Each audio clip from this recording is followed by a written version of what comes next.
Yes. And I wonder, I assume the gentleman from Florida might have some comments similarly about the Department of Justice with respect to funding the Department of Justice. And again, I was an assistant United States attorney, and great respect for the vast majority, the lion's share of the line folks who are out there trying to go get bad guys. And they're doing it right now. Sitting there in Texas and San Antonio, I've met with them, and they're going after drug cartel members and gang leaders and people.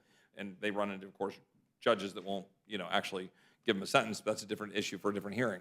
Do you have thoughts or feelings about sending a blank check to Merrick Garland? Yeah, I agree with you that the good people that work at the Department of Justice and the FBI are betrayed by the abuses that we've seen, and those abuses would likely be less frequent if we heeded the advice that Ms. Boebert gave us to actually authorize unauthorized programs and to create some guardrails that haven't been created ever for some of those entities at the Department of Justice.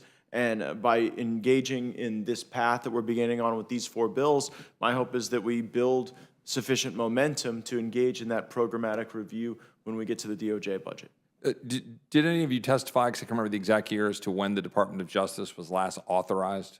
Was that 2009? The FBI has never been authorized. Neither has the CDC. Or the ATF. What about Homeland Security? When was the last time it was authorized? Do you all remember or no?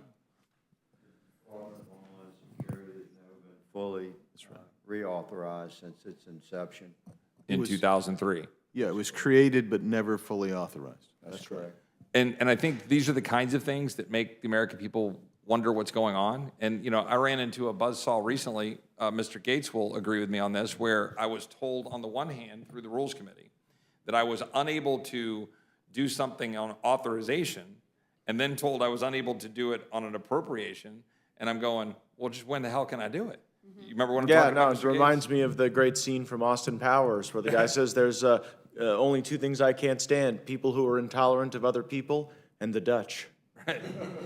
Do you remember, though, the specific matter we're talking about where we were unable? Yeah, I do recall. It was the back pay for our service members, right. And we had sought authorizing language for that, and had been told that it would be best be handled in appropriations. And in appropriations, we were told it would be best handled in the authorization. Right. So good news is we've got both in play right now with a conference committee and an appropriations bill. And my suspicion is we probably won't be able to pass both without taking care of those service members. Well, I appreciate that point. I think it's been important and instructive for the American people to see and hear. It's late, and we've gone through a lot of stuff. You guys have been here a long time. I appreciate you all. Appreciate my friends for what you're doing and standing up for, and I yield.